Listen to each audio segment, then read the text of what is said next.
Meus amigos, vamos prosseguir,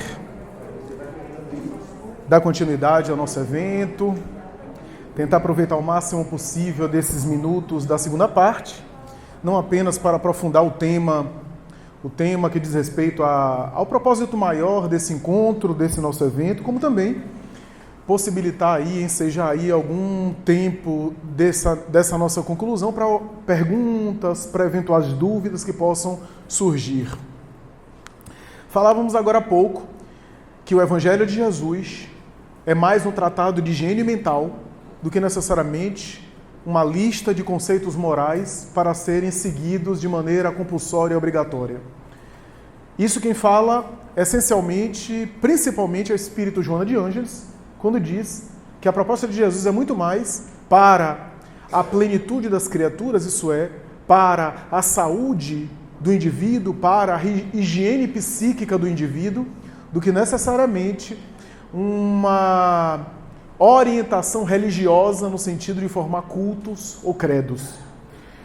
Isso é interessante porque Joana de Ângeles disse isso antes mesmo de dois psiquiatras chamados Melanie Klein e Carl Johnson, duas pessoas muito famosas na área da psicanálise e da psiquiatria, declararem que depois de estudarem psicóticos e pacientes internados em hospitais psiquiátricos com quadros graves, com quadros severos, eles declararam o seguinte: nós somos ateus, não somos religiosos, não temos um conceito espiritual, no entanto, chegamos à conclusão que a melhor terapêutica para problemas e sofrimentos psíquicos estão fundamentadas, essas terapêuticas, no amor, na caridade, na tolerância, no perdão, conforme está no Evangelho de Jesus. Interessante essa colocação que estarreceu na época a APA, Associação Psiquiátrica Americana, porque Joana de Ângeles já falava isso, já dizia que o discurso de Jesus é muito mais em favor da plenitude do indivíduo do que da formatação de uma seita, ou de um culto, ou de um credo, ou de um discurso religioso institucional. Uma espécie de criação ou fundação de uma tradição religiosa específica. Jesus era muito mais voltado ao homem interior do que ao homem social. Se dá para fazer essa diferença, né? Isto é, ele trabalhava muito mais ao indivíduo do que a melhora do indivíduo do que a melhora da sociedade. Muitas vezes a gente quer melhorar as pessoas melhorando a sociedade. Jesus entendeu e disse isso na sua fala, que para melhorar a sociedade começa no sujeito. A questão é que, como nós somos imediatistas, a gente não vê uma mudança social significativa quando a gente trabalha uma pessoa. A gente só vai ver aquele efeito nas próximas gerações, quando nós não estivermos mais aqui. Mas se Jesus achasse que era melhor começar pelo coletivo, ele teria começado. Ele teria feito, por exemplo, uma revolução social, ou uma revolução político-social, como, aliás, acreditavam alguns daquela antiga Palestina, que a sua proposta deveria ser uma espécie de tomada do poder para aí sim implantar o Evangelho. Essa tentativa, essa forma de entender, fracassou inúmeras vezes e tem fracassado. Porque a gente pode mudar a organização da nossa sociedade, mas os indivíduos permanecerão os mesmos. Não adianta. Porque apenas o que a gente faz no micro, a gente vai fazer no macro. Kardec tem um texto interessante que ele vai dizer o seguinte: o indivíduo que foi bastante poderoso e fez muito mal, ao reencarnar e não fazer tanto mal assim, quer dizer que ele evoluiu? Kardec disse, não necessariamente. Porque o indivíduo, por exemplo, que foi um poderoso de uma nação, que fez muito mal, se ele não reencarnar no poder, não necessariamente ele não faz o mal porque ele evoluiu, mas porque ele não tem condição de fazer o mal em grande escala. Ele até cita o exemplo de Nero. Nero tocou fogo em Roma, colocou a culpa nos cristãos, matou muita gente. Se Nero reencarna na próxima encarnação, numa encarnação mais anônima, a maldade que existe dentro dele não necessariamente melhorou. Apenas ele não teve condição de fazer o mal em grande escala como ele fez. O que eu quero atentar aqui é o seguinte: Às vezes há questões nossas que não apareceram, não porque a gente não tenha, mas porque a gente não foi ainda testado. Não tivemos o ensejo. E às vezes aquele indivíduo que passa por aquela reencarnação anônima volta mais tarde no poder para ver se passa agora bem no teste. Então a evolução no sentido espiritual e particularmente apresentada pela doutrina espírita é um processo muito complexo, não é fácil, não é simples, em que há situações aparentemente que a gente não entende e aparentemente que parecem ser um retrocesso que não é. Apenas não houve evolução efetiva. O que eu quero dizer é que a proposta de Jesus era para trabalhar a nossa intimidade. Ou, se quiser de uma forma mais simples, a proposta do Evangelho é trabalhar os sentimentos. Sabe por quê? Porque ninguém se suicida porque não está conseguindo fazer uma conta de matemática. Ninguém se suicida porque não está tendo um raciocínio tão inteligente em alguma área. As pessoas se suicidam pelos sentimentos, pela desordem das emoções, por frustrações, por decepções, por desenganos, por desencantos, por insatisfações. Não é pela inteligência que a gente se suicida. Os motivos são da ordem do... Por isso que o Evangelho é uma proposta para a educação dos sentimentos. E por que eu estou começando a falar sobre isso? Quando nós vemos os espíritos abordarem questões psicológicas, quando você vê Joana de Ângeles, quando Joana de Ângeles começou a escrever por Divaldo Franco, eu estou citando Joana porque é o mais conhecido, é a obra mais conhecida, mas tem outras.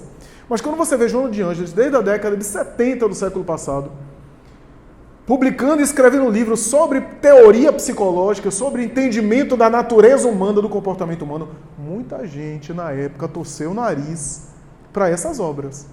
Muita gente espírita diz que ela está se metendo com psicologia.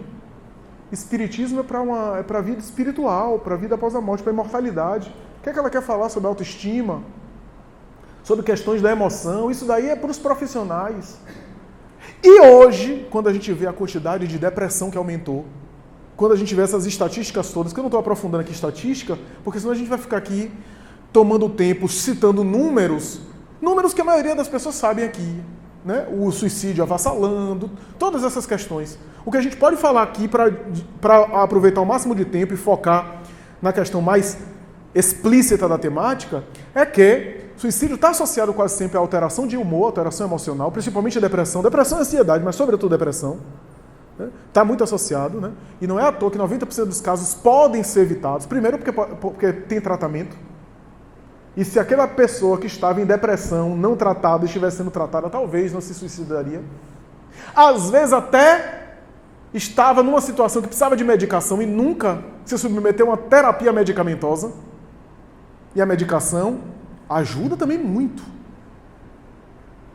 Certa vez eu lidei com um quadro de transtorno bipolar, que eu tive que falar para a pessoa, olha, se você não se submeter à terapia medicamentosa, eu não vou conseguir chegar até você. Ele disse, mas você não está chegando? Não. Eu estou falando só com um sintoma. Você está eufórico, verborrágico, logorreico, falando sem parar. Eu não estou chegando a você, eu estou chegando no sintoma. A medicação é para conter o sintoma, para a gente trabalhar você. Porque quem está vindo aqui não é fulano, eu falei o nome dele, não é fulano, é o sintoma. Então entenda, a medicação não é negativa. A medicação lida com sintomas. O que é sintoma? Não está conseguindo dormir, está com falta de apetite, está com o humor rebaixado, está com muita ansiedade. Agora, a questão profunda, a medicação não alcança totalmente, porque a medicação age nos efeitos. Os efeitos, ou seja, da neuroquímica cerebral, mas tudo isso é consequência, é reflexo. Se a minha neuroquímica cerebral está desajustada, eu tenho uma origem disso. A origem está no ser profundo que eu sou. Essa é a ideia. Então, voltando, quando nós vemos a obra de Joana e outras obras abordarem essas temáticas lá atrás, que muita gente criticou, ela estava, aliás, o mundo espiritual estava antecipando o que está acontecendo agora. Ela estava preparando a gente para os quadros de depressão, que praticamente toma conta de todo mundo, diz um grande estudioso da matemática, Solomon, autor de O Demônio do Meio-Dia, uma obra sobre depressão, ele vai dizer o seguinte, que em cada 10 pessoas, 7 já tiveram, estão tendo ou vão ter pelo menos um episódio de depressão. Ou seja, está todo mundo. E os 3 que sobraram dessa estatística, não fique feliz muito não, que vão chegar lá com fé em Deus. Aí quem está falando sou eu. Porque está todo mundo inserido, algum episódio de depressão. Quem é que não tem, que passa por um momento específico de perda, a perda de um parente, uma perda simbólica, uma separação amorosa? Quem é que não vivencia isso? A perda de um ente querido pela morte? Então, tudo isso tem a ver. Ela estava antecipando esse processo que a gente está vendo hoje. Porque a gente, do ponto de vista espiritual, a gente separou. O que é que psicológico tem a ver? A gente separou. Isso não tem nada a ver, isso daí é de psicologia. A gente quer ver as questões espirituais e são diferentes. A mente não é o espírito, portanto o psiquismo não é o espírito. Não é o espírito que pensa, que sente. Aí a gente para pensar o seguinte, eu sempre digo isso.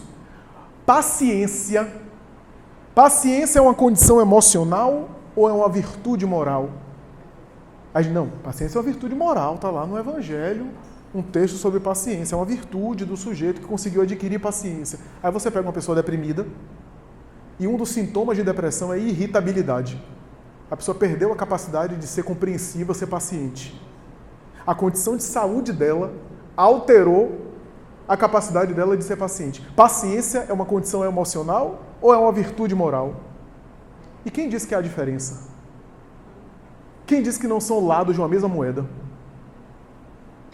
É essa a questão. Por isso que esses espíritos têm sido pioneiros. Porque é isso que Jesus fazia, eles estão repetindo Jesus.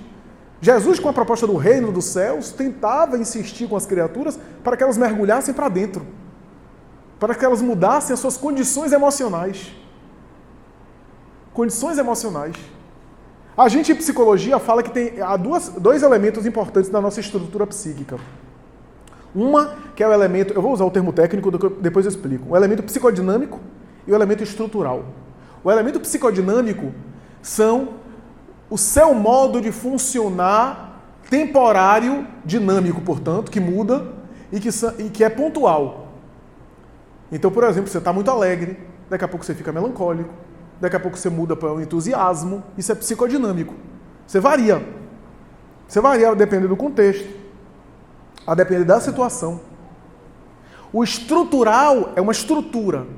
É aquele modo mais básico que você funciona. Há funcionamentos estruturais mais melancólicos. A pessoa já tem uma tendência natural a ser mais melancólica. Na sua estrutura. A pessoa tem uma tendência maior a ser ansiosa. Essa estrutura, para nós espíritas, é mais enraizada, é mais cristalizada, tem a ver com o produto das encarnações do espírito. Na área técnica, os analistas e os terapeutas vão dizer, isso daí é estrutura de personalidade, não muda. Nós não acreditamos que não muda, mas não muda de maneira imediata. O que eu quero dizer é que toda mudança que você está fazendo e que é o estímulo da reforma moral é psicodinâmica. Porque a estrutura você não muda de uma hora para outra. Daí, você vê, não, pense positivamente, pense de maneira mais equilibrada, mude o seu pensamento. Aí a pessoa muda, aí depois diz, mas não consigo mudar não. Volta a pensar de maneira negativa. Por quê? Porque a estrutura está arraigada. Você está se esforçando dinamicamente por se modificar. Lentamente, ao longo dos anos, dos tempos, nesse hábito, você vai mudando lentamente a estrutura. A estrutura não tem um controle de mudar de uma hora para outra. O que eu quero dizer com isso é que, no caso do suicídio, não necessariamente há uma estrutura, embora a pessoa possa trazer. Ivone Pereira, eu citei o caso aqui. Ela já trazia as marcas e a tendência de repetir o suicídio. Mas o que eu quero dizer é que quase sempre alguém não se suicida por uma emoção psicodinâmica momentânea. O suicida, primeiro, que dá sinais. Por isso que 90% dos casos podem ser evitados. Porque é raro o suicida não dar um sinal. Alguns sinais, aliás. Só que é difícil a gente ver. E por isso, momentos como esse, para a gente está mais atento para isso. Né? Isso não quer dizer que eu estou culpando a família por alguém que se suicidou, tá? Porque o processo é muito delicado, a gente não tem como querer pelo outro e às vezes a gente está atento a todos os sinais e a pessoa ainda assim executa o suicídio. Nós temos limitações, a gente não pode querer pelo outro, a gente pode tentar evitar, estar mais alerta, porque as chances aumentam. Mas tenha em mente que há um limite em todos nós. E eu acho que é essa lição que o Evangelho de Jesus deixa quando um discípulo do Cristo se suicida. Porque se você for apelar para a lógica humana, você vai dizer, Jesus cometeu algum erro? Por que ele não evitou que um seguidor dele se suicidasse? Por que Jesus não pôde perceber e antecipar o suicídio do seu discípulo?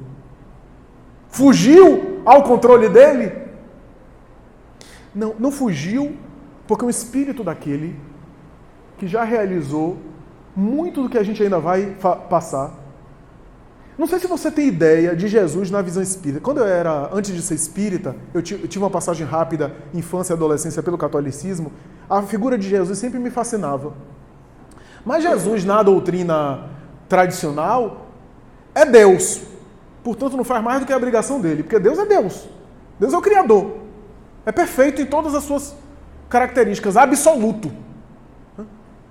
Então, no Espiritismo, Jesus cresceu ainda mais aos meus olhos. Se tornou mais grandioso. Por quê? Porque sendo uma criatura igual a nós, mas que realizou o processo evolutivo, tudo que ele faz é admirável, porque ele é aquilo que a gente um dia vai ser.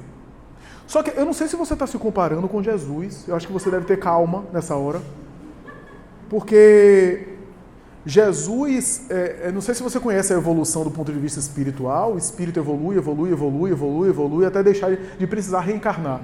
Deixando de precisar reencarnar, para alguns autores ele se torna espírito puro e aí começa uma outra evolução.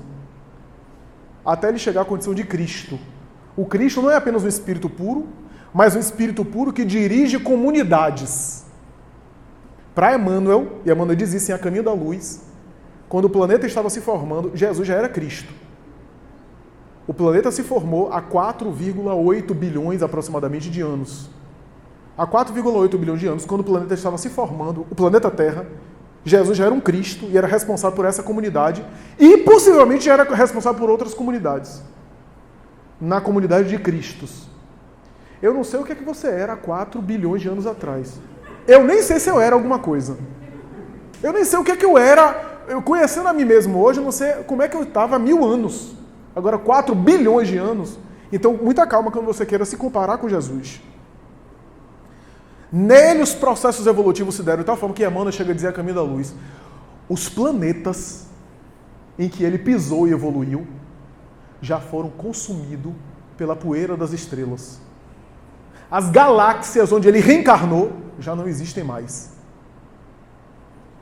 Então, quando você vê ele falando, é um espírito sumamente aperfeiçoado, dizendo pra gente onde é que a gente vai. Então, quando você chega para Jesus, eu vou falar de maneira engraçada, tá? Você chega a Jesus e diz, Jesus, eu estou com um problema no meu casamento. Jesus vai dizer, meu filho, eu tenho uma experiência no mercado também. Eu devo ter passado isso assim uns 200 milhões de anos, eu vivi essa experiência sua. Né? Tenho várias encarnações passando por isso, eu entendo você. Ele tem know-how. Então, por que eu quero dizer com isso? Quando ele abordava as questões da alma, ele tinha um poder de penetração muito grande. Só que nem o espírito crístico pode querer por você. Tanto é que em alguns momentos ele convidava as pessoas, mas as pessoas não aderiram. E ele sabia. Ele sabia que aquele sentimento ia fazer ressonância depois. Ele estava plantando a semente ali. O único que pode querer por você é o Criador. E curiosamente ele nunca faz. Não sei por quê, porque sendo Deus ele podia. Ele podia tirar o seu livre-arbítrio e agir por você. Porque ele é onipotente. Ele é totalmente todo-poderoso. Mas o Criador é o único que nunca faz isso. Né? Como diz um grande autor católico, o Criador é o mais humilde de todos, porque ele é o único da criação que nunca aparece. Ele se manifesta através da sua obra. Né? E ele limitou, olha que coisa, filosoficamente, Deus limitou o poder dele deixando você escolher o que você quiser. Você pode fazer a maior bobagem, inclusive o suicídio, e que Deus não violenta você. Isso é interessante. Por que estamos falando isso? Porque o suicídio de Judas talvez tenha também uma lição nesse sentido. Nós temos também limitações, mas, apesar de não sermos culpados pelas escolhas alheias, se a gente ficar mais atento, a gente pode salvar e evitar muitos dramas. Porque o suicida dá sinais. E é isso que eu gostaria de enfocar aqui. O suicida dá sinais. Há aspectos que o suicida vai revelando. A nossa linguagem não é só verbal, é também não verbal. Boa parte da nossa linguagem é não verbal. Então o discurso do suicida apresenta algumas características que eu gostaria aqui de chamar a atenção. Uma das coisas que não são muito estudadas, não é muito estudada, eu gostaria de compartilhar aqui é o seguinte, é um conceito em psicologia chamado espectro do suicídio.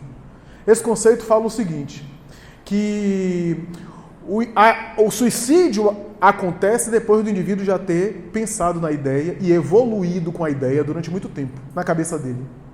E esse é um espectro. Lembre do espectro da luz eletromagnética, do ultravioleta ao infravermelho. Existe um espectro da ideia suicida, né? Especialmente o psiquiatra Neuri Botega aqui no Brasil, que estuda muito essa questão do espectro da ideação suicida. Nos aspectos mais brandos, a pessoa começa a dizer assim, eu queria sumir. Se pudesse, eu dormia, não acordava mais. Se eu pudesse, eu ia fugir daqui, porque eu estou tão cansado que eu fugia daqui para ninguém mais me encontrar. Esses pensamentos fazem parte do espectro suicida. Fazem parte. Agora, calma, antes de você achar que você está na beira da morte.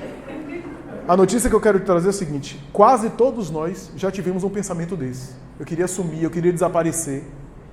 Esse é o grau mais brando. Mas o que Neuri Botega e os autores dizem é o seguinte, tenha atenção, porque isso já faz parte. A maioria das pessoas fica nesse pensamento e pronto, e não evolui. O problema é quando começa a evoluir. Como é o pensamento, nem sempre a gente tem acesso ao pensamento do outro, a não ser que o outro verbalize. E por incrível que pareça, quando a pessoa está verbalizando, ainda é um bom sinal. Como eu disse no módulo passado, tem um momento, uma fase que a pessoa mergulha num profundo silêncio. Já está decidida. E aí já está naquela fase de sutilmente começar a se desfazer das coisas, das coisas suas de valor simbólico ou valor material. Se é muito ativo em rede social, como eu falei, fecha a rede social, manda um recado de despedida que ninguém entende, só depois que vai entender. Muitos suicidas escrevem uma carta e deixam, né, para os familiares, etc. Nesse estágio avançado é muito mais difícil. Então a pessoa, né, abandona o emprego, começa a abandonar as coisas que eram importantes, né? Isso tudo. Sintomas e sinais de depressão, então desleixo com aparência, né?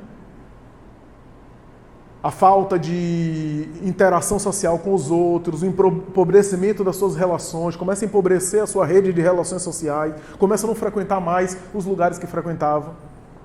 E aí tem o último item, último grau, que é o que a gente queria aqui mais alertar, que é o seguinte, é o surto. Muitas pessoas que iam acalentando a ideia do suicídio, inclusive espírita se suicida, pessoa de bem se suicida.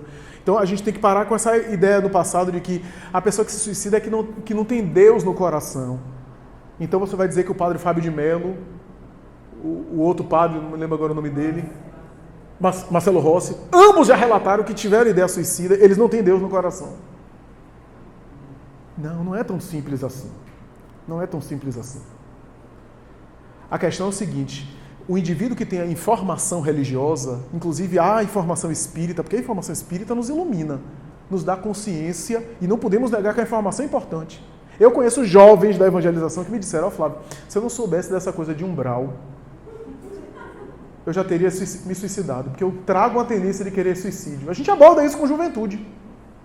Mas minha mãe falava tanto nesse negócio de umbral que eu não quero ficar que nem André Luiz, não. E eu disse, pois é, e você vai ficar pior, porque André Luiz foi suicida indireto.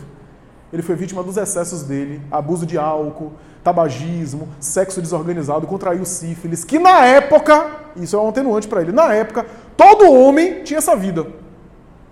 E ele como médico do século XIX, era comum. Era sintoma de saúde. Tem fotos no século XIX que o paciente, acamado, para tranquilizar e relaxar, os enfermeiros traziam com o médico, traziam um cigarro para ele utilizar, que era uma forma de ansiolítico.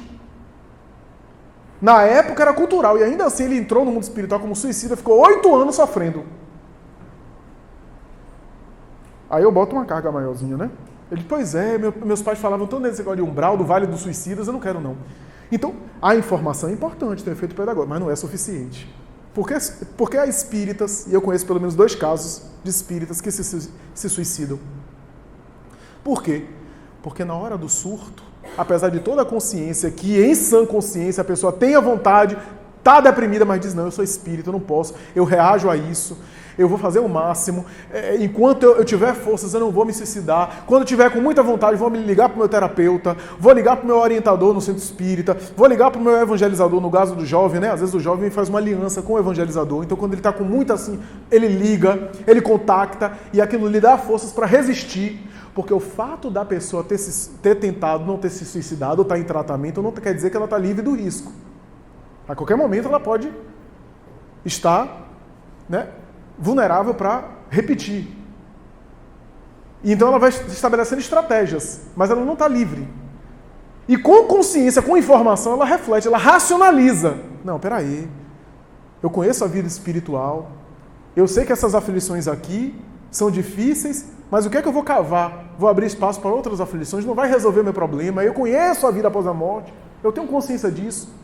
O que é que adianta 2, 3 anos aqui de problemas? Eu posso perder a reencarnação e passar muito mais tempo sofrendo. Então ela faz uma conscientização, uma racionalização. Só que no estado de surto, ela fica irracional. Ela é capturada pela emoção. Nós não somos só cognição, só razão. Nesse momento do surto, ela comete suicídio. Inclusive, porque nesse momento ela também não está sozinha. Mentes invisíveis sincronizam com a dela. Eu me lembro de um caso que eu atendi mediúnica.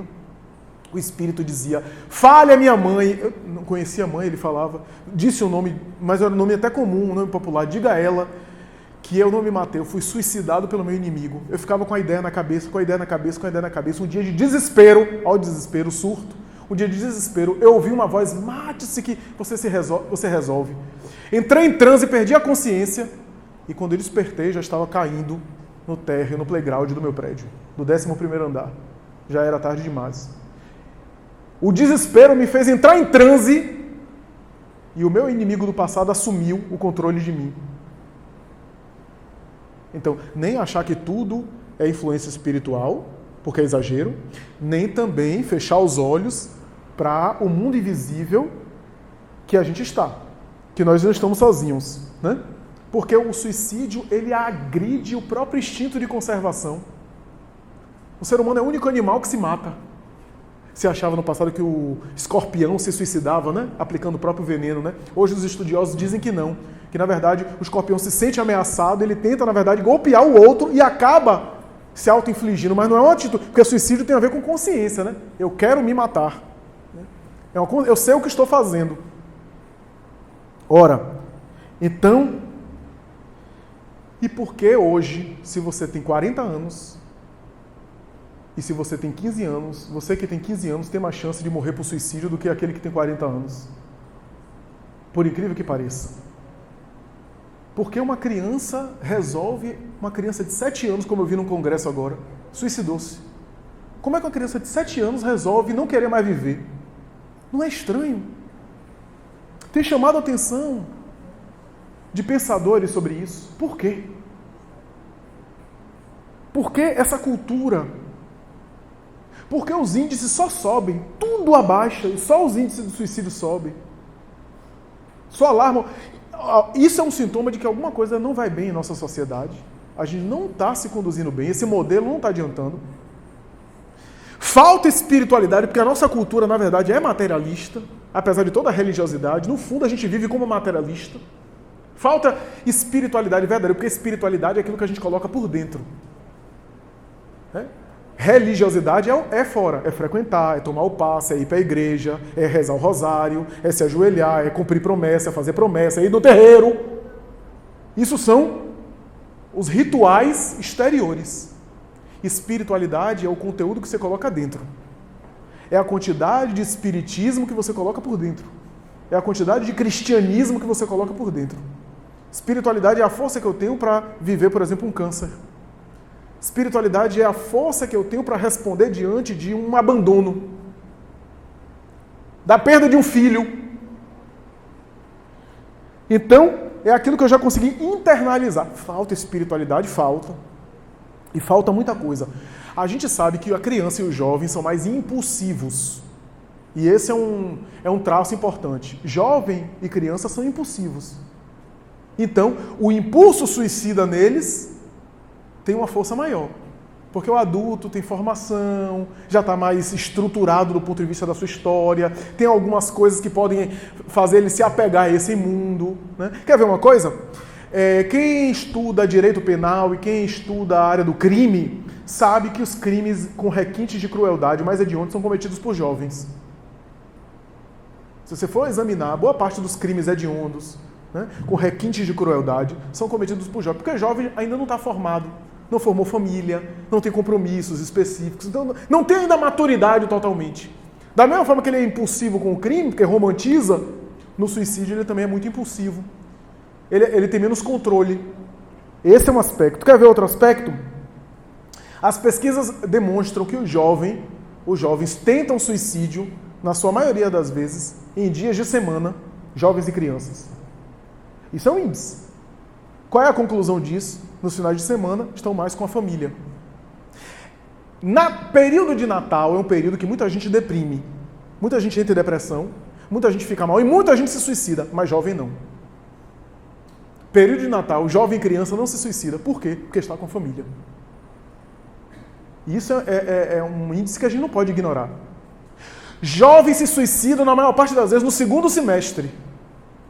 Se especula que é provável que as notas na escola influenciam eles.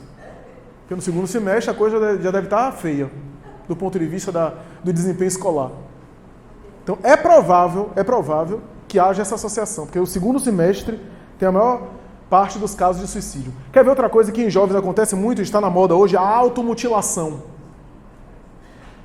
Se você vê, num clima desse, maravilhoso de Salvador, o jovem, num sol desse, para lá e para cá, sempre de casaco, de moletom, desconfie. Desconfie que pode estar se mutilando. A gente recebe isso no consultório direto.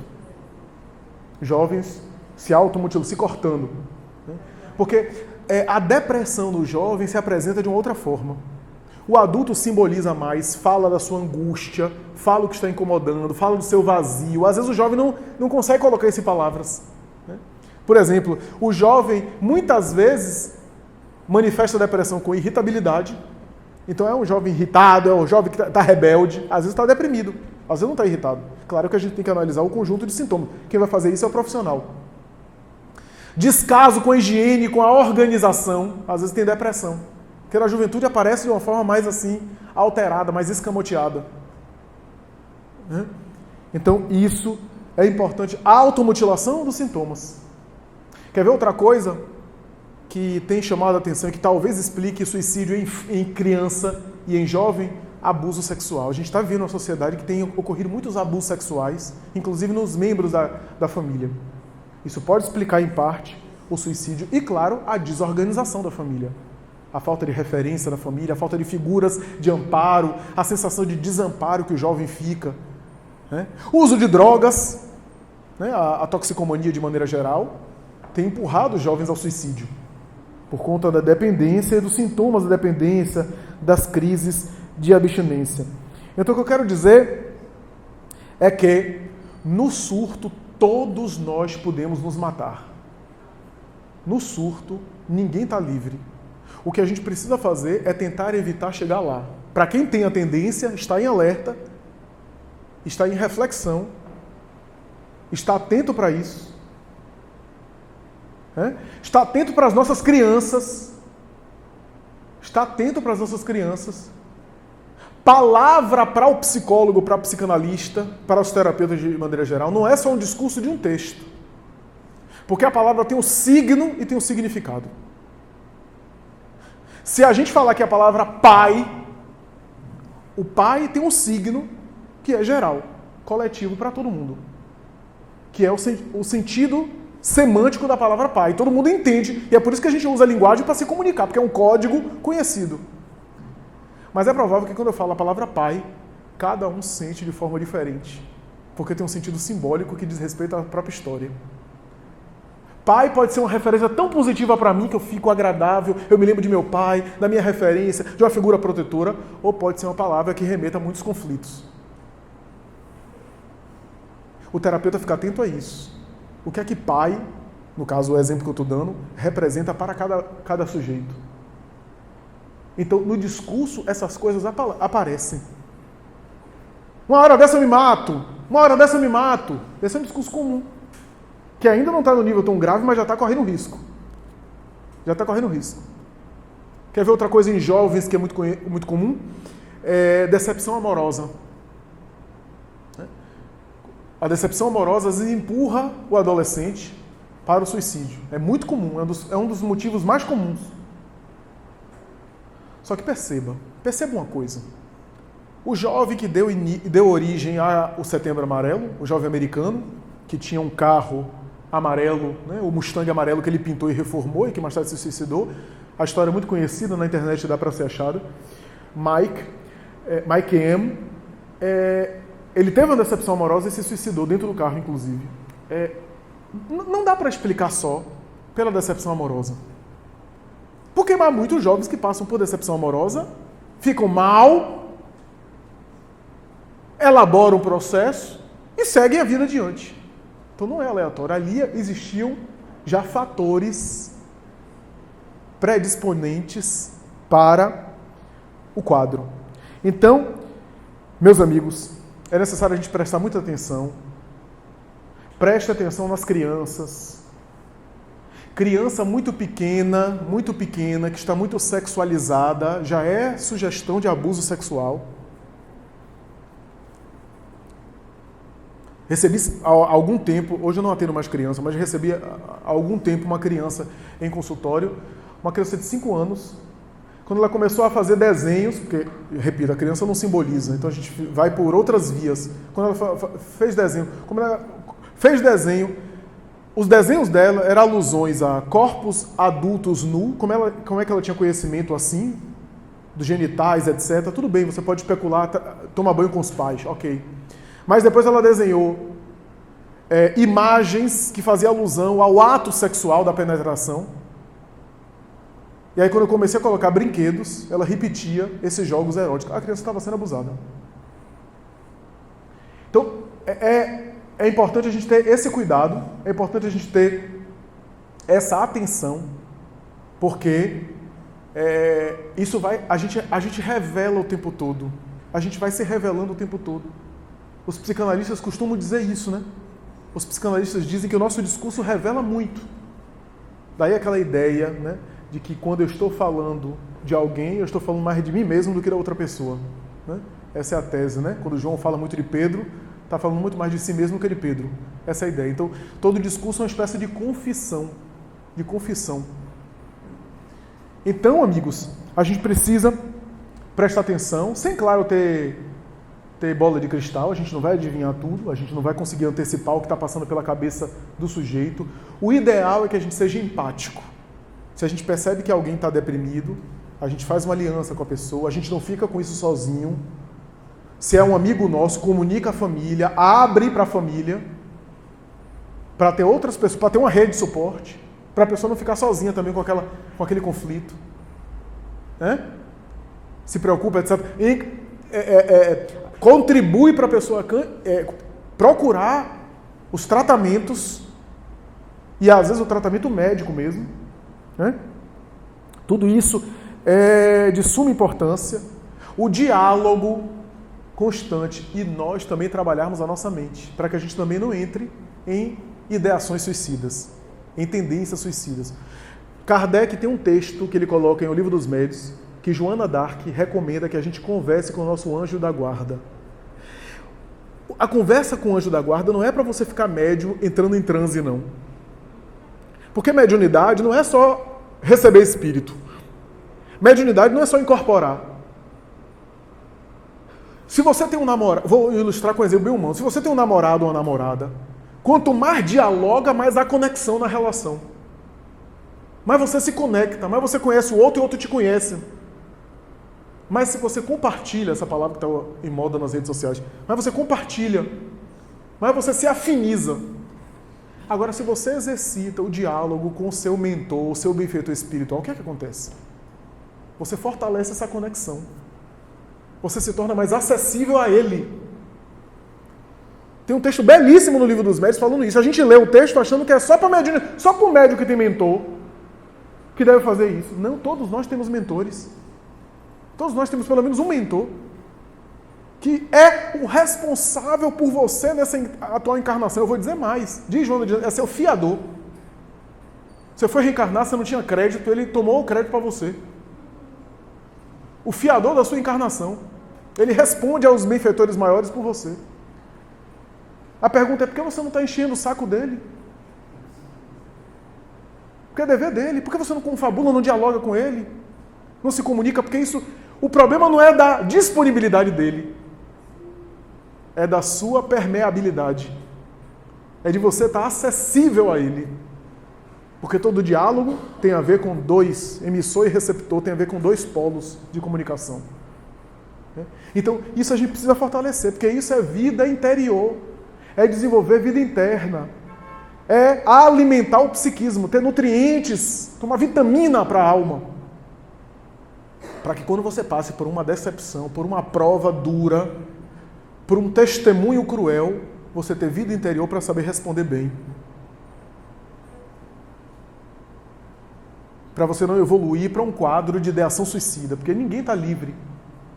Quem vê o filme de Divaldo vai ver o caso, um dos casos lá. Aliás, Divaldo tem uma irmã que se suicidou, Nair Franco, a irmã mais velha dele. Em 1939 ela se suicidou. 1939.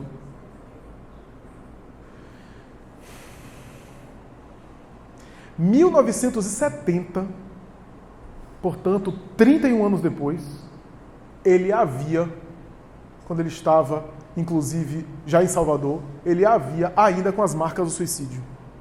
Quando ele se transferiu logo, uns 20 anos depois, para cá, para Salvador, ele perdeu o emprego e, obsidiado na época por uma mediunidade muito atormentada, porque a gente vê Divaldo agora, mas aquilo foi fruto de um esforço grande. Ele tinha uma mediunidade muito atormentada. Quem era da época, eu conheci algumas pessoas ainda da época encarnada que me falaram, ele caía na Cidade Baixa, ele era acudido e desmaiado. Era levado para a casa de Emmanuel, no Barbalho, no Santo Antônio. Abel Mendonça ajudava ele. Tinha uma mediunidade atormentada e vivia com influência espiritual induzindo ele a suicídio. Nesse momento que ele perdeu o emprego, ao gatilho, ele perdeu o emprego, ele foi até o elevador do Lacerda. Naquela época estava em moda se matar, se jogando no elevador do Lacerda. Porque até suicídio tem moda, né? Tem a moda de tomar veneno de rato, tem a moda de se jogar alto, cortar os pulsos. Normalmente as mulheres que cortam os pulsos ou tomam medicamento, né? Porque as pesquisas descobriram que, muito raramente, um caso em 1 milhão, uma mulher dá um tiro, por exemplo, na cara ou na boca, porque vai desfigurar o rosto. A mulher é vaidosa até no suicídio, né? Então, essa desfiguração normalmente corta os pulsos, normalmente toma medicação, o que são métodos que podem ainda ser evitados ou salvar a pessoa, né? O homem é mais impulsivo. Então, as mulheres têm mais depressão do que homens, segundo as estatísticas. Esse número eu duvido também, porque tem muito homem deprimido que não busca tratamento. A mulher busca ajuda, né, busca se tratar. O homem, quando está deprimido, enche a cara, né, começa a ter uma vida promíscua, quer dizer, tenta resolver, entre aspas, ou lidar com o processo com outros problemas. Né? A mulher normalmente se abre mais, busca ajuda, conversa mais. Né? Mas, enfim, ainda que eu suspeite desse número, os homens se matam muito mais do que as mulheres, em termos aí de estatística, por causa dos métodos. Né? Se enforcar demonstra uma alta intenção. Né? Porque, na verdade, a pessoa, quando se enforca, ela, na verdade, ela não é asfixiada, né? Ela quebra o pescoço, né? Pelo peso do corpo. Né? Por isso que não dá para salvar. Né? E, assim, outros métodos. Então, nós temos, portanto, esses expedientes que podem ser evitados. Podem ser evitados com o cuidado com a nossa saúde mental. E a literatura espírita, a prática espírita tem muita coisa a oferecer ao lado dos tratamentos que estão aí à nossa disposição. Hoje tem terapia psicológica gratuita, serviços psicológicos que oferecem tratamento de graça ou de valor simbólico. Porque o centro espírita não vai dar para você fazer terapia no centro espírita, porque a proposta do centro espírita é outra. O atendente fraterno vai ouvir, vai orientar você à luz do espiritismo. No centro espírita você vai trabalhar a sua parte moral, o seu melhoramento como pessoa, vai te ajudar, vai te dar equipar para isso. Emmanuel vai dizer que o espiritismo é um farol. E é muito bom andar com a luz, mas quem vai andar somos nós. O espiritismo não vai andar por nós. O conhecimento espírita ilumina e é melhor andar iluminado do que andar no escuro. E eu vejo gente dizendo assim, muito será cobrado aqui, muito foi dado, eu não quero nem saber mais de espiritismo, não vou nem dar uma palestra para aprender mais, porque senão eu vou ser mais cobrado. É um engano isso.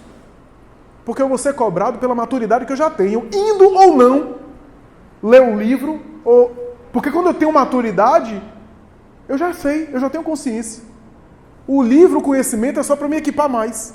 E aliás, é um absurdo a gente achar que o conhecimento espírita é uma coisa ruim. O conhecimento espírita vai me dar mais luz para eu andar sem andar no escuro. Agora, a caminhada, seremos nós que vamos ter que fazer. Então, meus amigos, já caminhando para a conclusão e abrir espaço para alguns minutos para perguntas, para questões, eu gostaria de dizer que a gente atente para a nossa saúde mental, para o cuidado de nós mesmos. Prece não é ritual religioso. Prece é higiene da mente. Oração é higiene da mente. Leitura edificante. Ah, mas eu já sei o texto de cor. O problema não é você saber o texto de cor. O problema é você retirar ele da consciência. Quando você acessa ele, você novamente se banha dele. Você normalmente mergulha nele e toma um banho. Da mesma forma que você se banha, você toma banho, você higieniza o corpo. O problema é você não saber de cor. É porque quando você acessa, você sintoniza com aquela proposta. Da mesma forma que quando você vê conteúdos agressivos na internet, você se sente daquela forma, você se sente ansiosa, se sente acelerada, aquilo lhe inquieta. Basta você ver um vídeo com uma cena de violência, aquilo me causa mal-estar. Então a gente tem que se preparar para isso, para se munir, para ter vida, para saber reagir, porque os problemas vão continuar acontecendo, mas como é que a gente reage? Como é que a gente responde a eles? Esses são os desafios, que a gente está, digamos assim, sendo convidados a enfrentar, a vivenciar. Nós somos convidados a esses desafios. Então, tenhamos cuidado, investamos na nossa saúde mental, a nossa família, reforcemos o diálogo. No diálogo a gente sabe até no tom de voz como é que o outro está. O outro pode estar falando que está muito bem, mas o tom de voz revela. A forma como o outro está... Se a gente está convivendo com a pessoa, a forma como o outro caminha, se dirige a gente, se movimenta para lá e para lá, nos dá uma ideia de como está o tônus emocional dele, psicodinâmico. Nos dá uma ideia. Então, agora que a gente já sabe, a gente vai ficar mais atento para as despedidas, se a gente tem um familiar com risco de suicídio. É uma coisa que não é um botão que vai ser apertado, pronto, está livre de suicídio. É uma coisa que precisa ser o tempo todo estar sendo checada. Não checada no sentido obsessivo de você agora não conseguir dormir, não, porque você não vai ter controle sobre tudo. Vai ter momentos que o seu familiar vai estar sozinho sem você. E se ele quiser optar pelo suicídio, você não vai poder evitar. Mas é checada no sentido de nós checarmos a nossa saúde mental e nós estarmos, de alguma forma, em conexão com o outro que está correndo risco. Se a gente está checando em conexão com o outro, a probabilidade de ele não evoluir para o surto é muito grande. Ele pode estar até mal, porque às vezes tem uma depressão que a depressão não vai ser solucionada de uma hora para outra. Mas ele está com o risco do suicídio controlado. E é claro, o esclarecimento espírita vai dizer que vale a pena viver. Que por mais problemática seja a nossa vida, vale a pena continuar no corpo físico. Ivone Pereira, quando visualiza Camilo Castelo Branco, o autor de Memórias de um Suicida, ele vai dizer, eu fiquei cego, e para mim a pior coisa para um escritor é ficar cego. Contrair uma doença que levaria cerca de 2 anos para evoluir e eu morrer. eu decidi antecipar aquilo, me suicidando, dando tiro na cabeça. Perdi a reencarnação e a sensação de perda de tempo aqui é muito grande. A sensação de frustração, sabe por quê? Disse para ela, Ivone, o suicida, ele apenas perdeu tempo. Ele apenas cometeu um ato, fez uma escolha que só vai ser perda de tempo. Por quê? Porque na próxima encarnação eu vou voltar com as marcas do suicídio, do tiro. Depois eu vou ter que voltar no ponto da provação que eu fugi pelo suicídio. Eu vou vivenciar novamente uma cegueira, que era a prova que eu escapei pelo suicídio. Eu vou ter que passar por aquela prova para ver se eu não me suicido, para ver se eu cumpri bem. E aí eu ficar livre. Então eu só perdi tempo. E ele disse, eu perdi no mínimo um século. Disse ele para ela. Então, essa é mais ou menos a ideia, essa é mais ou menos o nosso raciocínio. Tenhamos em mente, portanto, que a temática do suicídio é uma temática que precisa sempre estar sendo renovada, sempre sendo abordada, porque suicídio, veja Kardec, loucura e suicídio, suicídio é um tema de saúde mental. É um tema que precisa estar sendo cuidado, está sendo retomado o tempo todo, está sendo voltado o tempo todo, para que a gente possa ter aí, fortalecer, porque saúde mental não é uma coisa que a gente toma um remédio e pronto, tá bom. É um exercício de musculatura. Saúde mental é um exercício de treino. O tempo todo você tá treinando saúde mental. Com as práticas, com a sua conduta moral, com a sua forma de se relacionar com os outros, né? E assim por diante. Então, gostaria de agradecer e agora estou disponível para perguntas, questões, o que for possível.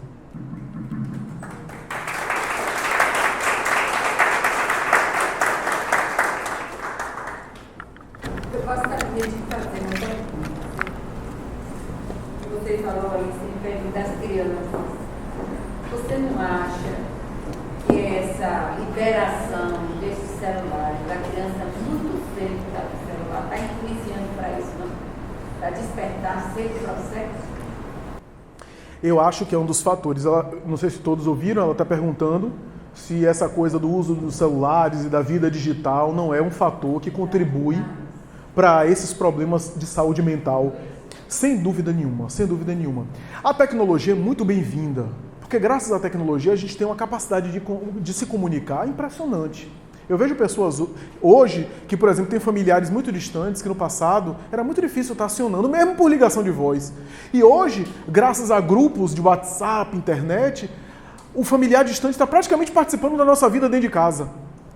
Então, essas comunicações são ótimas. Inclusive, são evoluções da tecnologia para facilitar a nossa vida e para nos ajudar em nossa vida. Portanto, são bem-vindas e bem vistas pelo mundo espiritual. Agora, o uso que a gente está fazendo é um uso ainda desequilibrado. Como todas as coisas, a gente, quando começa a conquistar coisas novas, a gente não sabe usar muito bem.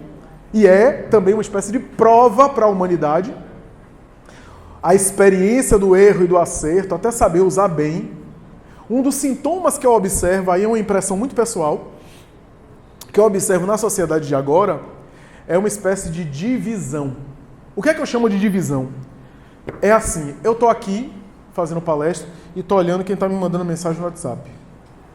Então, eu não estou nem aqui e nem no WhatsApp. Qual é o problema disso? Tem algum problema? Qual é o problema disso? Isso necessariamente gera a pessoa um transtorno mental? A princípio, a rigor, não. Mas veja, se eu vivo assim, dividido, não estou nem em um lugar nem em outro, isso está gerando algum tipo de repercussão no meu psiquismo. E eu acabo ficando dividido na vida. Sabe aquela sensação que muita gente está tendo de que o tempo está passando muito rápido e não estou vendo? É por causa dessa divisão. Porque como eu não estou aqui e não estou no WhatsApp, eu não consigo usufruir a experiência de aqui. Quando passa, eu digo, pô, já passou. No ano passado, já estive aqui no semeador, foi, poxa, no ano passado, como passou rápido. Por quê? Porque a experiência que eu deveria estar 100% presente, numa presença legítima mesmo, uma presença de corpo e alma, né, o foco 100%, eu estou dividido. Então eu tenho uma sensação, uma experiência de não estar vivendo nada. De não estar vivendo as coisas. Isso tem algum tipo de repercussão que os estudiosos ainda estão debatendo. Que tipo de repercussão é essa? E é claro que isso gera também uma experiência nas nossas relações, onde a gente fica o tempo todo, a gente não se conecta. A gente não se conecta. E o que acontece? A experiência digital me dá uma sensação de que eu tenho uma vida presencial e uma vida paralela. Se a vida paralela for uma extensão da vida que eu estou levando pessoal, pode, a depender de como é usado, pode ser até a serviço da pessoa. Agora, se eu crio uma vida alternativa, porque minha vida é tão desinteressante que eu crio uma vida, uma espécie de fake, não uma vida fake, que é a vida que eu gostaria de ter, eu estou numa espécie de divisão da minha própria vida. Eu estou vivendo uma vida paralela que não existe e uma vida real que é menos interessante do que a vida paralela. Qual é o problema disso? O problema disso é que o poder da vida digital nos dá na mão uma sensação de narcisismo, de que eu controlo as coisas e tudo. Porque eu tenho um amigo hoje, mas se eu não gostar do que ele comentou, eu bloqueio ele. Isso dá uma sensação, especialmente nas mentes jovens, dá uma sensação de que eu tenho controle de tudo. Só que na vida pessoal eu não vou poder bloquear o amigo. Eu não vou poder bloquear a pessoa no jantar, almoçando com uma pessoa. O que tem gerado? Tem gerado uma sociedade fraca emocionalmente. Uma sociedade que é intolerante para uma pessoa que discorda de mim. Porque na rede social eu bloqueio, eu não quero nem saber. Eu não consigo conviver. Nas eleições últimas a gente viu quanta coisa que tem gente tão arrependida, meu Deus, das declarações que deu. Quanta coisa. Eu tenho uma amiga que ficou sem dormir 2 semanas por causa de discussão de política. A resposta que ela queria dar no WhatsApp, etc. Aquela coisa. Umas coisas assim exageradas, porque aí a gente vai colocando para fora a nossa agressividade em outras áreas, vai colocando ali.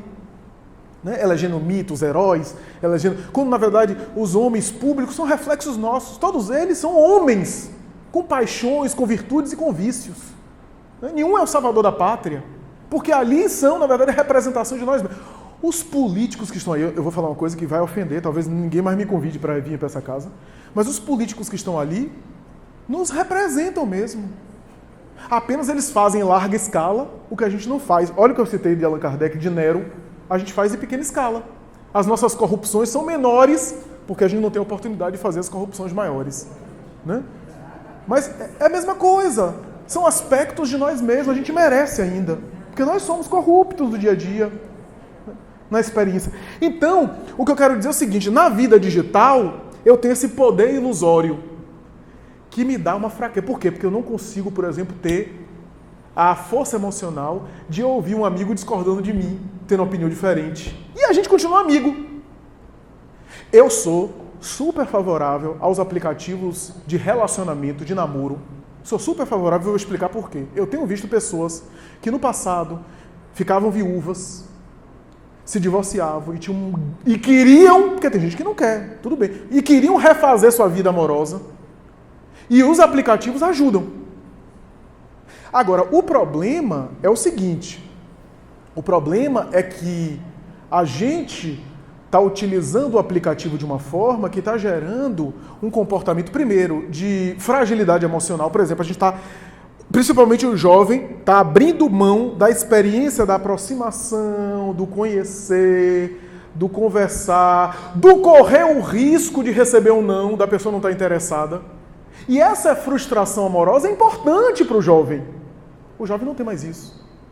Um jovem essa semana me falou uma coisa, eu acho que eu estou desatualizado, porque eu conheci aqueles aplicativos de namoro, os mais midiáticos que estão aí, que são falados, a gente lê sobre o assunto. Ele me falou um que diz, você está ultrapassado, tem um melhor do que esse. Tem um é o seguinte, que eu marco as pessoas que eu achei bonitas, e as pessoas que me acharam bonitas me marcam também. O aplicativo consegue monitorar a localização das pessoas.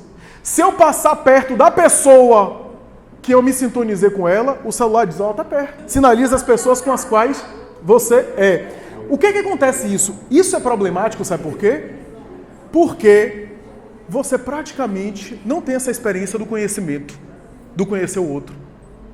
Aí, quando você vê numa relação uma pessoa recusar o outro, você vê o homicídio. Feminicídio, que está na moda. você vê violência, agressividade. Por quê? Porque a pessoa é fraca para receber um não. Tem intolerância à frustração. Por causa, não da mídia digital, mas do uso que a gente tem feito da mídia digital. E eu estou falando exemplos poucos, tem muito mais coisa do que isso. Tem muito mais coisa do que isso. Né? Tem suicídio que é filmado na internet. O jovem resolve se suicidar e filma, né? na câmera ao vivo. Então tem muita coisa por aí. A internet é uma maravilha. Você encontra artigo científico, coisas que no passado você não ia encontrar, conteúdo cultural, leitura, mas ao mesmo tempo parece que isso não tem resolvido a gente. A gente está mais ansioso. A gente não está lendo mais por causa da internet, apesar de ter muita coisa boa para ler. A gente lê o kkkk e o emotion de coração. Mas não necessariamente a gente está lendo mais. Né?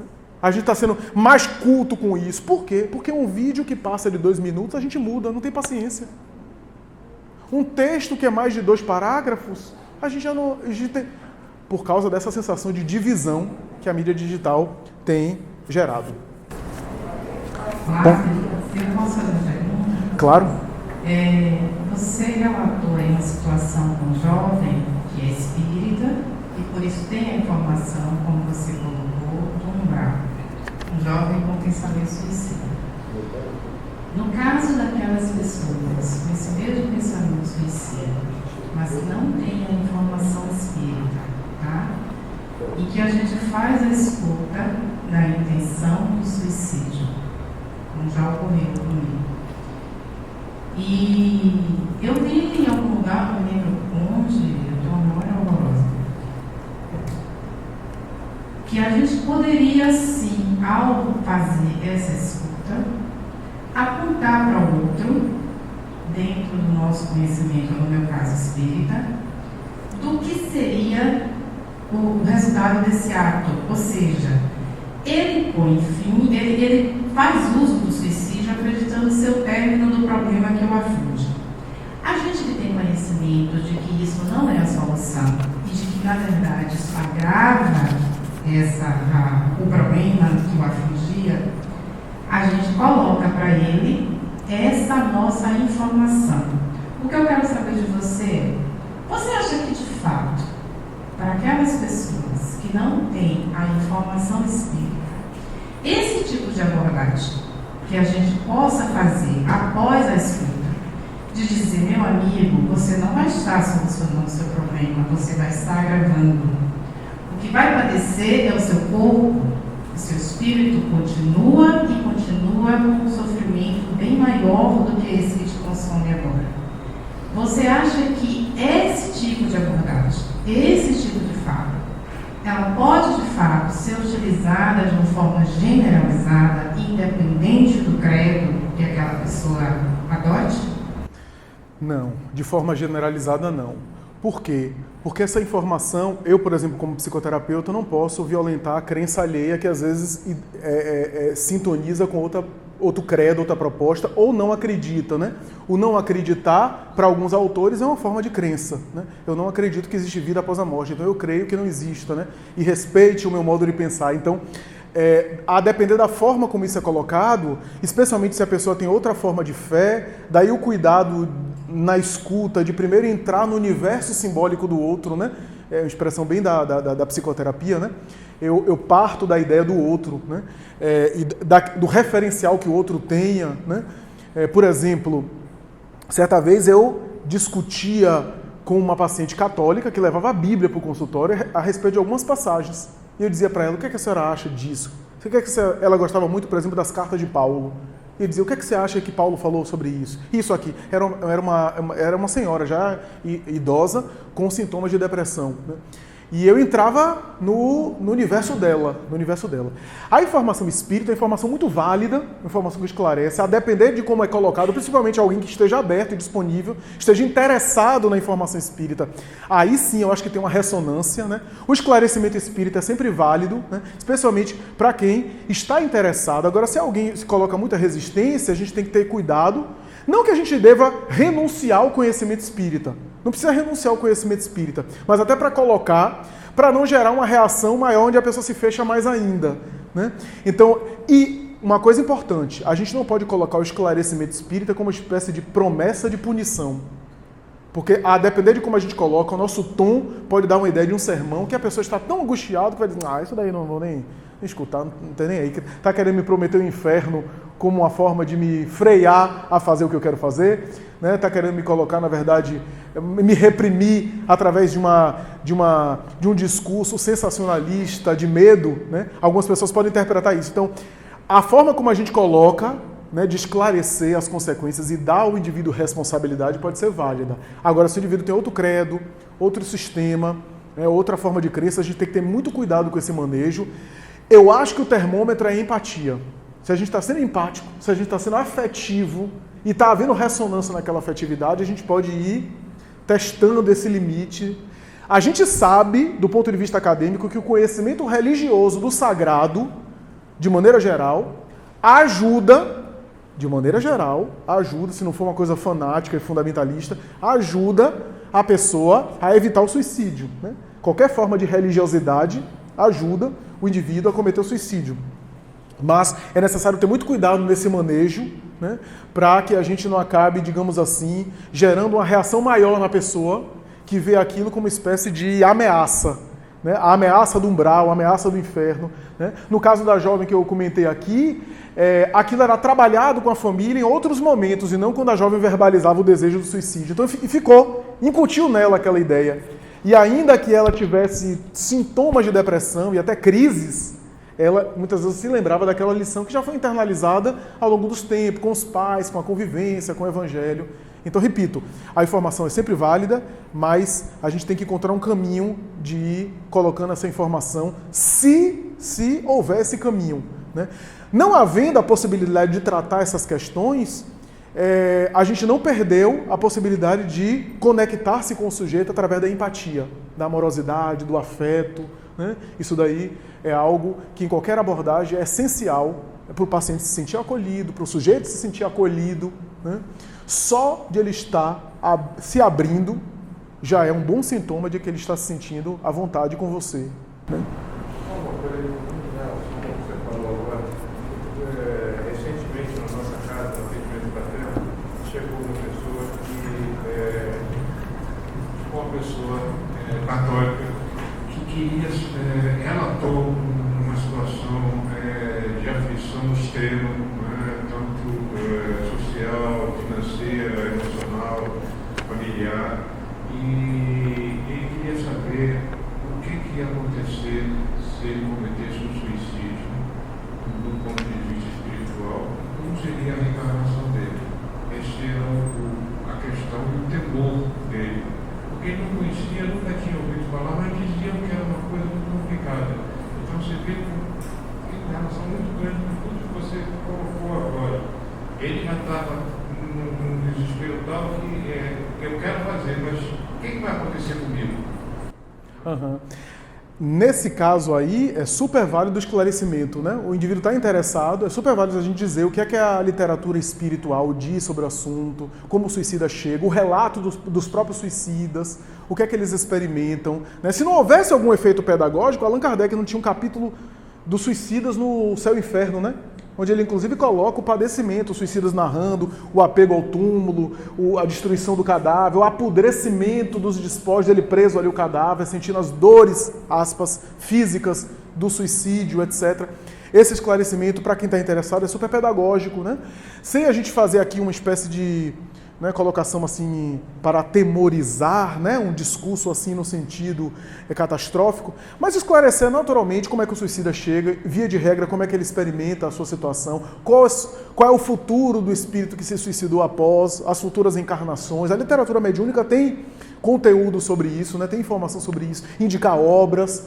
Eu acho que é válido, porque, olha gente, se o indivíduo está perguntando, é porque ainda existe hesitação. Existe dúvida. Por isso que toda fala é uma espécie de pedido de socorro. Flávio, você foi no ponto da questão. Essa pessoa com quem eu conversei, a tradição dele é evangélica. Então, ele também acredita na sobrevivência do espírito, mas ao modo credo da filosofia dele, bem distinta da nossa. Então, quando eu fiz a colocação, foi baseado nessa questão.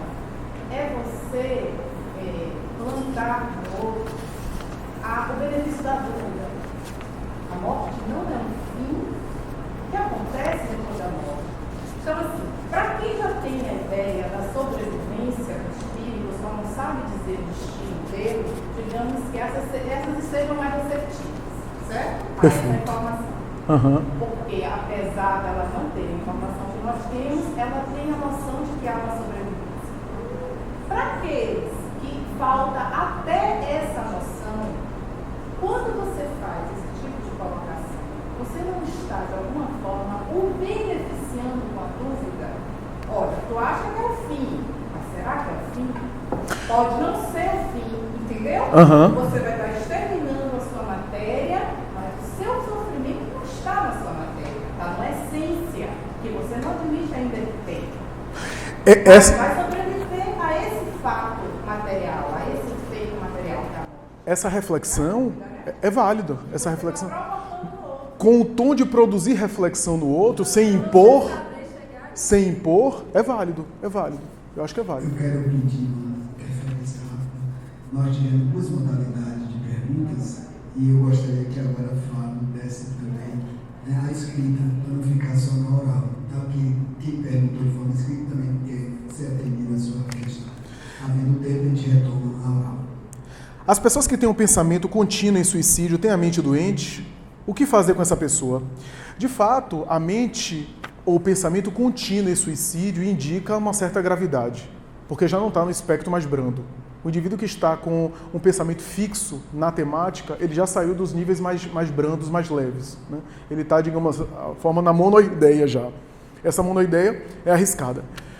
Há casos da pessoa passar anos assim, até que um gatilho, uma contrariedade, um desespero, uma situação empurrou a pessoa para o suicídio. Essa pessoa precisa de tratamento porque não está bem. Quando a gente fala mente doente, a gente precisa falar o seguinte: o suicídio, como é um caso de saúde mental, já é sugestivo de alteração psíquica. Ou seja, sugestivo que a pessoa não está bem. Suicídio é contrário ao próprio instinto de conservação. E que até irracionalmente os animais protegem a própria vida física. Então, se o indivíduo atenta contra a própria vida física ou está pensando demais no assunto, é sinal de que ela não está bem. É muito mais passível de ajuda do que de condenação. É essa a ideia. A condenação só empurra a pessoa mais, né? Tem um caso conhecido agora em São Paulo, de uma menina de 12 anos que se suicidou. Quando foi olhar, ela foi ao CAPS. Ela pediu ajuda, ela falou com família. Ela teve vários... E aí, quando foi pesquisar, não tinha nenhum prontuário dela. Quer dizer, quem foi que atendeu essa menina? Se é que atenderam. Né? Então, houve tentativas. Ou seja, se a gente tivesse mais em alerta, e aí não é uma culpabilização de ninguém, antes, talvez essa menina tivesse sido salva, tivesse sido medicada. Né? Então, quando a gente vai avaliar, a gente percebe que muitas vezes faltou isso, a atenção. Né? Quais são as principais causas da sensação de vazio? A sensação de vazio pode ter causas as mais variadas e a intensidade é que vai dizer. Se a sensação de vazio é aquela sensação, deixa eu explicar aqui, como é que eu explico, porque é difícil, é uma tristeza com desespero e com ansiedade junto. É uma tristeza ansiosa e com desespero junto. Você está falando em angústia. Angústia é um dos sintomas mais desagradáveis para quem está deprimido. Nesse caso, é um caso de saúde, que precisa de tratamento, e que a causa pode ter raízes profundas no espírito, inclusive em existências anteriores. Se é um vazio, uma espécie de saudade, de nostalgia, de melancolia, pode ser algo mais brando, que não necessariamente o indivíduo corre risco. Pode ser uma falta de significado com a vida, a pessoa ainda não se conhece totalmente, ou melhor, não se conhece para o propósito que ela está nesse mundo, está se sentindo perdida em face de alguma situação que ela está vivendo, né? Uma situação familiar, uma situação conjugal, que está dando um vazio nela, ou seja, tem uma associação específica. Ela está melancólica porque ela teve uma perda significativa. Né? Então são quadros mais brandos. Né? Allan Kardec aborda no texto a melancolia, o Evangelho segundo o Espiritismo, uma espécie de saudade que o espírito tem da vida espiritual.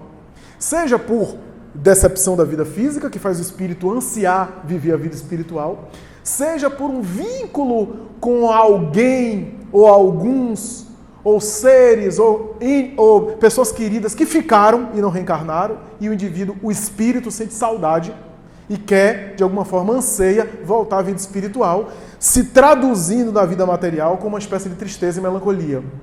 Mas em todas as situações é necessário, como diz Kardec, resistir a essa tentação.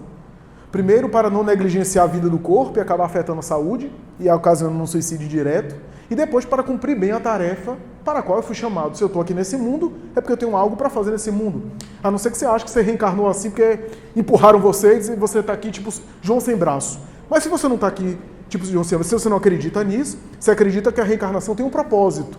Então, em algum nível, você foi chamado a esse mundo para evoluir, etc. Essa sensação de vazio deve ser avaliada. Agora, eu queria concluir essa sensação de vazio dizendo o seguinte: a vida do espírito após a morte é a vida de estar em contato consigo.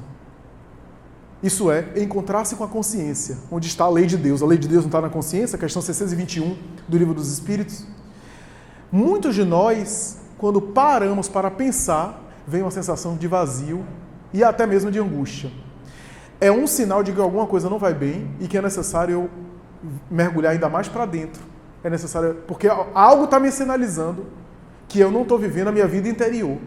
E a vida do espírito após a morte é a vida interior, é a vida de contato com a própria consciência. Se eu fujo disso aqui, é porque alguma coisa não está certa, não está adequada. Porque aqui nesse mundo a gente escamoteia, né? Aqui a gente tem festa, a gente tem distração, a gente tem bebida alcoólica que a gente enche a cara, a gente tem sensações das materiais as mais variadas, sexo desorganizado, a gente tem dinheiro, a gente tem compra, tem cinema, a gente vai para mercado. Só que no mundo espiritual você não vai ficar fazendo mercado. No mundo espiritual você não vai ter IPTU para pagar. Você não vai ficar para lá e para lá, comprando no mercado, levando o menino na escola. No mundo espiritual você vai viver a vida do espírito. E se você tem dificuldade de parar para estar vivendo consigo mesmo, é necessário você começar a fazer isso. Porque no mundo espiritual, você não vai poder dizer, na próxima encarnação eu quero reencarnar longe de mim mesmo. Não dá. Você pode até querer reencarnar longe de algumas pessoas. Mas longe de você, se você não se suporta, é necessário você começar a enfrentar. Porque às vezes esse vazio tem a ver com isso. No fundo, uma ligação apenas com a vida material e eu ainda não estou conectado com a vida do espírito. Então é interessante isso, né? Bom, acho que a última pergunta aqui, que são duas. O grau de compromisso do espírito quando ele se suicida por influência do espírito obsessor. Aqui é interessante, esse grau varia infinitamente. Desde uma influência que foi ficando forte, e aí tem uma coparticipação, eu não deixei de perder a minha vontade, o meu livre-arbítrio, eu fiz uma escolha, mesmo que eu influenciado, mas tem, claro, que é algum grau de responsabilidade que é difícil a gente avaliar qual é, do espírito obsessor, da mesma forma que alguém aqui nesse mundo pode induzir alguém a se suicidar. Essa pessoa que induziu o outro a se suicidar tem uma responsabilidade. O caso que eu citei da irmã de Divaldo, por exemplo, que se suicidou, foi um caso que aconteceu em Feira de Santana, a cidade de natal de Divaldo, porque o marido da irmã, Nair Franco, estava tendo uma relação extraconjugal, um caso extraconjugal, e depois ele próprio encontra Divaldo mais tarde, explica isso. Era um contexto da época, cultural, contexto muito mais machista que hoje, né? Inclusive que ele era estimulado, porque tem essa cultura masculina de estimulado que o homem para ser homem, para ser masculino, para mostrar virilidade, tem que ter outras mulheres. Essa era a ideia, né? E ele resolveu entrar nessa, não amava a pessoa, era apenas uma experiência sexual, né? Amava profundamente Nair Franco, depois Divaldo sabe disso, que nunca mais se refez daquela situação, da falta, inclusive, dela. Mas enveredou por isso, é uma amiga, aspas, muitas vezes, uma amiga dela, de Nair Franco, foi à casa dela e foi contar. Contou, porque tem amigos que são ótimos, só trazem notícias ruins. Aí foi contar para ele, em nome da verdade. Né? Eu ouvi falar. E aí Nair foi para encontrar com a amante, deu uma surra. Eu não sei porque deu uma surra na amante, ia dar surra nele. Mas deu uma surra na amante. E depois de dar uma surra, de haver um escândalo, imagina o interior, naquela época, década de 30 ainda, né? Todo mundo ficou sabendo, foi um escândalo, depois que ela caiu em si e que viu que ela estava sendo falada na cidade, ela, então, resolveu providenciar cianureto e mercúrio, e ingeriu e morreu de uma maneira dolorosa, asfixiada e com muitas dores. Né? A amiga depois disse assim, eu falei porque eu queria ajudar. Porque tem muita gente assim, que quer falar para ajudar, e quando a gente vai ver, às vezes tinha até inveja da vida que o outro levava, e queria, na verdade, gerar. Então, muito cuidado com, em nome da verdade, a gente ficar dizendo verdade para as pessoas. Primeiro porque a gente não sabe se a pessoa vai ter condição de suportar a verdade, né? Deus não faz isso com a gente, Deus não diz a verdade na gente, senão a gente não aguenta, ninguém suportaria. Eu não estou dizendo, não estou fazendo a política aqui de defender uma cultura mentirosa, não é isso. Eu estou dizendo para a gente ter cuidado com a verdade, né? E, no caso em pauta, aquela pessoa que fez a intriga e que implicou tem uma responsabilidade, a gente tem responsabilidade. Quantas vezes a gente, por exemplo... No caso, em pauta não era, mas, por exemplo, a gente produz uma calúnia sobre alguém, a pessoa não aguenta e se mata. A gente tem responsabilidade naquilo. É claro que a pessoa não perdeu o livre-arbítrio dela, ela fez a escolha. A gente tem uma responsabilidade parcial, a gente não é total daquilo ali. Porque a escolha foi do outro, o outro poderia reagir de maneira diferente. Agora, no caso da influência espiritual, há casos de influência espiritual, há casos de obsessão, que a pessoa simplesmente perdeu a vontade, como num transe hipnótico, como na hipnose. A pessoa perdeu a vontade. Nesse caso, que era o caso que eu citei da mediúnica, o indivíduo foi assassinado pelo obsessor. Então ele chega no mundo espiritual não como suicida, o obsessor é um homicida, mas ele é responsável por ter se deixado cair no desequilíbrio obsessivo. Porque ele poderia ter evitado no começo, ele foi agasalhando o assédio espiritual. Isso é importante a gente comentar aqui, né? E a última aqui, qual o grau de responsabilidade de uma pessoa que se suicida porque sofreu uma calúnia difamatória e não pode provar, inocentar, e não suportando o constrangimento, recorre ao suicídio? Tem atenuantes. Eu acredito que você ser acusado publicamente de algo que você não fez e não poder nem ter a oportunidade de esclarecer é uma das dores mais cruéis. Eu não perdi um filho. Eu tenho um filho de 4 anos, não perdi um filho, então não sei qual é a dor de perder um filho. Mas ao avaliar e eu fantasiar, imaginar aqui, eu não acho que seja tão diferente assim, porque há pessoas que morrem interiormente, depois de uma calúnia, nunca mais são as mesmas, e não conseguem levar a vida adiante. É uma das provas cruéis, uma das provas difíceis de passar nesse mundo terreno. Então é claro que tem atenuantes, mas é óbvio que os próprios espíritos, quando abordam a questão Kardec dizem a Kardec, ainda assim, é uma espécie de egoísmo, onde a pessoa só pensou no seu drama, não pensou naqueles que iam deixar angustiados, porque o suicídio, tem gente que diz, não, o suicídio é covardia, o suicídio é muita coragem. Eu não entraria nem se é covardia, nem se é coragem. Eu diria que no momento do suicídio, por conta da questão emocional, o indivíduo pensa tanto no seu drama que ele não pensa no drama que vai deixar. Não pensa, é muito comum pessoas que se suicidam e os familiares que ficaram, um ou outro, acabam se suicidando também. Eu conheço umas 3 famílias, né, que ocorreu isso. A mãe se suicidou, a filha depois foi, de alguns meses depois. Né? Às vezes utilizando o mesmo método. Né? Então, há esse efeito. O suicida, no momento que ele opta pelo suicídio, ele fica, por causa da questão emocional, ele fica tão egoísta que ele não vê o que ele vai gerar. Não vê o que ele vai ocasionar. Então, o Kardec vai dizer que a calúnia, que a ingratidão é uma das provas cruéis, que tem atenuante, mas ainda assim seria melhor que a pessoa resistisse, enfrentasse esse mundo falso, os espíritos chegam a dizer isso, esse mundo falso de hipocrisia. Há muito mais coragem de ficar, ser considerado errado e levar adiante. Afinal, a ideia de se suicidar é uma ideia que também é uma ideia de valorização mais desse mundo e da importância que se dá nesse mundo do que das coisas verdadeiras, das coisas legítimas. E os espíritos acabam dizendo assim, pensai em todos aqueles que valeram muito mais do que vós. Deu uma desqualificada assim no nosso ego, né? Pensai em todos aqueles que valeram muito mais do que vós, que sofreram muito mais do que vós. Pensai no próprio Jesus, que foi tratado no mundo como impostor e velhaco, e ainda assim permaneceu corajoso enfrentando esse mundo hostil e ingrato. Né? Então, é claro que há atenuantes que a gente não pode, né, aquilatar, cada caso é um caso, né, porque também tem a ver com o nível de consciência de cada um, mas eu queria concluir esse aqui comentário, a não ser que haja ainda alguma pergunta. Sua? Você falou dos índices que tem crescido de crianças e jovens, mas também tem crescido muito o índice de idosos que têm se suicidado, né? As estatísticas têm crescendo bastante. E assim, eu penso que por está envelhecendo, né, que é um processo também novo, não se envelhecia tanto, estamos envelhecendo e também vivemos numa sociedade que é cruel com os idosos.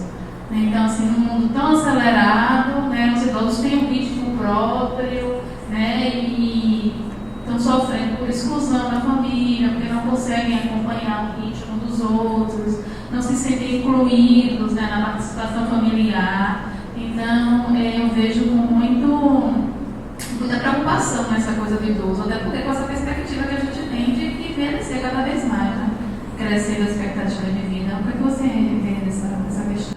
É verdade. Por conta dessa cultura materialista, consumista e hedonista, né, o idoso quase sempre é considerado alguém sem importância, né? E a gente está vendo isso de uma maneira mais contundente, né? Além da população estar envelhecendo, então o número de idosos tem aumentado, né? Mais, então os casos de suicídio também, né? Por conta também desse aumento populacional.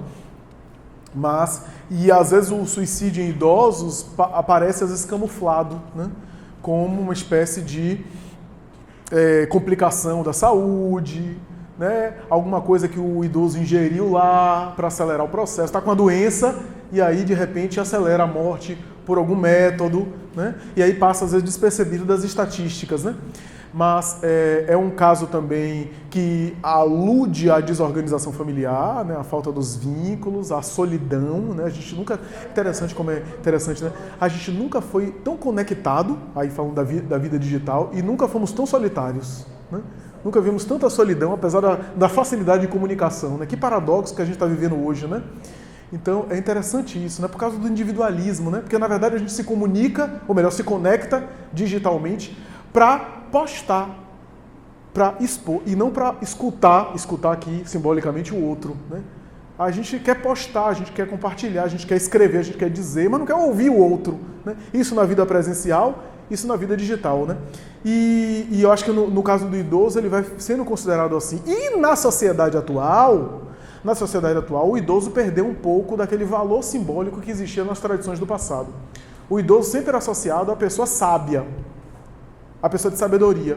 Mas com essa velocidade, a gente está vendo, às vezes, jovens com um know-how muito grande que o idoso não tem. Então, nem aquela função que havia no passado da pessoa que é mais experiente, que tem mais sabedoria, necessariamente o idoso tem, né? E aí, tem esse fator agravante aí, mas sobretudo em relação a questões de saúde e questões familiares de solidão. Alguém que experimenta uma viuvez, por exemplo, né? Às vezes é algo muito difícil para a pessoa. Viver um casamento de 40 anos, né? Então uma solidão, sintomas de depressão, né? E no caso do idoso, ele tem uma certa autonomia que precisa ser respeitada, porque ele tem limitação física, mas não é criança. A criança, a depender da idade, a gente impõe. O idoso a gente não pode impor de maneira absoluta, né? A não ser que ele esteja acamado e a gente decide por ele, né? Então, isso torna a situação ainda mais difícil, né? Agora, eu gostaria de falar o seguinte, uma coisa importante que eu gostaria de dizer é o seguinte: todos nós conhecemos ou temos familiares que se suicidaram. Todos nós. Eu gostaria de dizer uma coisa que espiritualmente, a espiritualidade tem me falou em mediúnica, e eu tenho tentado falar toda vez que eu toco no tema. Eu quase estava esquecendo aqui, por isso que eu fiz, não sei se vocês perceberam no final aqui do segundo bloco, para concluir, eu fiz uma volta aqui, porque eu estava tentando lembrar, e agora me veio, né? O canal é sujo, mas a espiritualidade insistiu. Sempre o mundo espiritual tem nos insistido para dizer o seguinte, que na situação que a gente está vivendo, aqueles afetos queridos nossos que optaram pelo suicídio e viajaram, a mensagem que os espíritos têm dito é o seguinte: sejam felizes.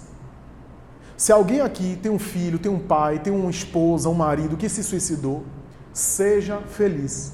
Quer ajudar o afeto querido que se foi e que optou por essa escolha, que não é uma escolha mais adequada, que achou que o suicídio é uma solução que na verdade não soluciona, é uma porta falsa que se abre.